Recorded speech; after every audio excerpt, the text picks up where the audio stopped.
Sejam muito bem-vindos a mais uma aula de língua portuguesa. Hoje vamos estudar sobre um tema fundamental para compreender a nossa produção literária, a fala popular na literatura brasileira. A literatura brasileira sempre vem buscando se afirmar como uma expressão autêntica da nossa identidade nacional. E uma das formas mais importantes para construir essa identidade foi justamente aproximar a linguagem literária da linguagem falada pelo povo. No século XIX, com o Romantismo, já percebemos de maneira mais tímida um movimento nesse sentido, especialmente na obra de José de Alencar, que buscou valorizar o vocabulário, os costumes, a oralidade indígena, sertaneja, como podemos ver em alguns livros dele, como o Sertanejo e o Gaúcho.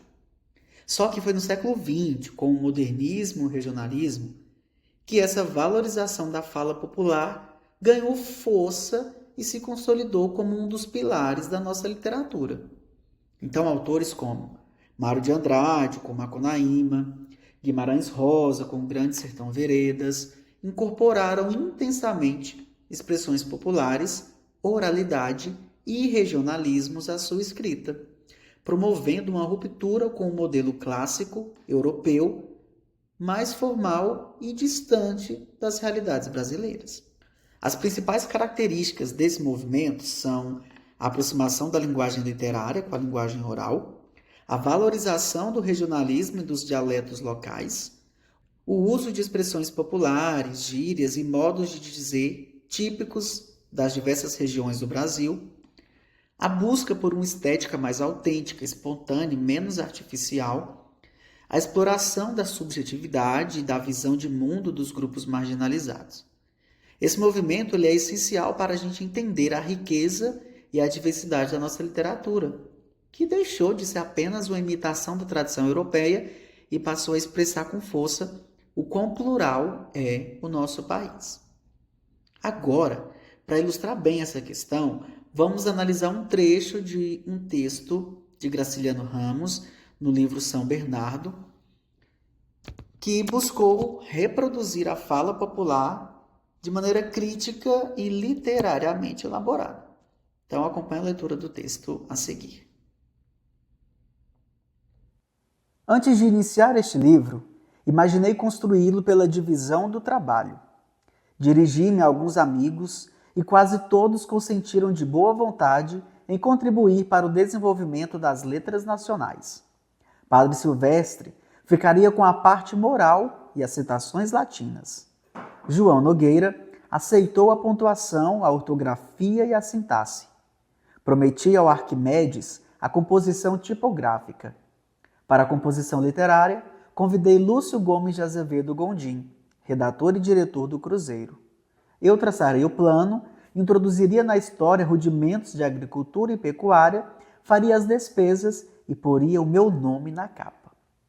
Estive uma semana bastante animado em conferências com os principais colaboradores e já via os volumes expostos, um milheiro vendido graças aos elogios que, agora com a morte do Costa Brito, eu meteria na esfomeada Gazeta mediante lambugem. Mas o otimismo levou água na fervura. Compreendi que não nos entendíamos. João Nogueira queria o romance em língua de Camões, com períodos formados de trás para diante. Calculem. Padre Silvestre recebeu-me friamente. Depois da Revolução de Outubro, tornou-se um fera, exige devassas rigorosas e castigos para os que não usam lenços vermelhos. Torceu-me a cara. E éramos amigos. Patriota. Está direito, cada qual tem as suas manias. Afastei-o da combinação e concentrei as minhas esperanças em Lúcio Gomes de Azevedo Gondim, periodista de boa índole e que escreve o que lhe mandam. Trabalhamos alguns dias.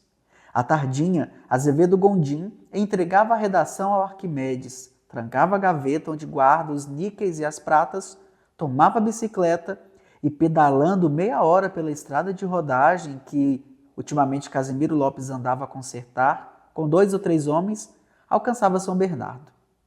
Comentavam os telegramas dos jornais, atacava o governo, bebia um copo de conhaque com Maria das Dores e, sentindo-se necessário, comandava com submissão.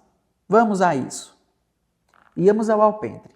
Mergulhávamos em cadeiras de vime e ajeitávamos o enredo, fumando, olhando as novilhas caracus que passavam no prado, embaixo, e mais longe, à entrada da mata, o telhado vermelho da serraria. A princípio, tudo correu bem. Não houve entre nós nenhuma divergência. A conversa era longa, mas cada um prestava atenção às próprias palavras, sem ligar importância a que o outro dizia. Eu, por mim, entusiasmado com o assunto, esquecia constantemente a natureza do Gondim e chegava a considerá-lo uma espécie de folha de papel destinada a receber as ideias confusas que me fervilhavam na cabeça. O resultado foi um desastre.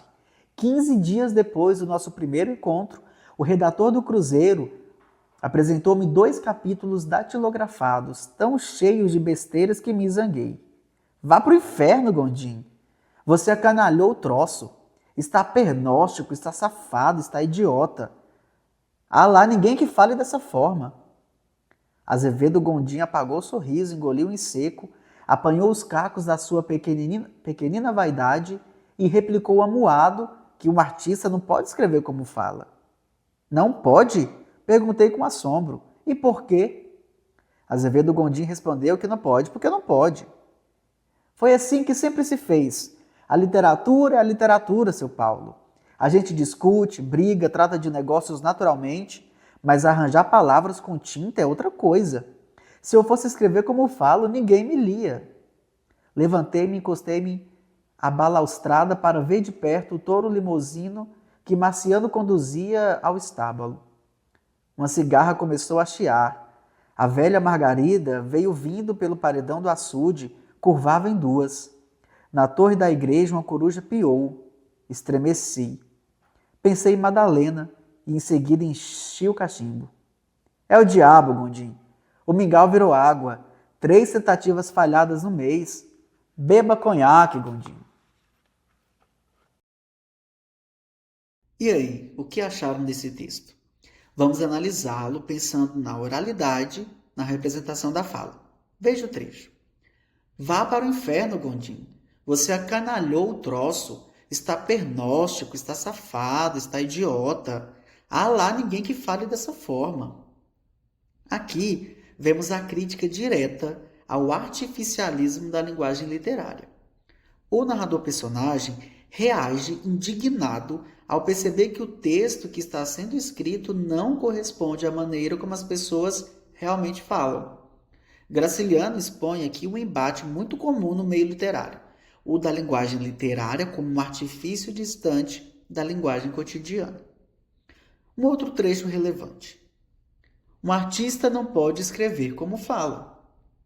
Essa fala do personagem Gondim revela justamente a concepção tradicional da literatura, segundo a qual a escrita deve ser elaborada, distante da linguagem oral e do cotidiano.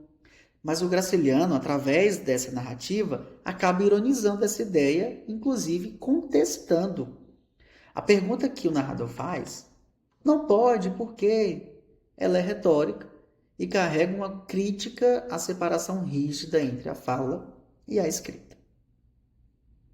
O texto apresenta diversas marcas da oralidade também. Por exemplo, o uso de interjeições e também exclamações, como calculem, vá para o inferno, Gondim. Algumas estruturas sintáticas que são muito características da fala. Há lá ninguém que fale dessa forma. O vocabulário também popular, né? Acanalhou o troço, o mingau virou água, além de recursos de diálogo direto que aproximam o leitor do ritmo coloquial da fala real. Por exemplo, vamos a isso. Além disso, o texto é construído com rupturas e interrupções típicas da oralidade. O narrador insere comentários subjetivos e observações do ambiente que interrompem o fluxo narrativo, tal qual como acontece numa conversa espontânea, por exemplo.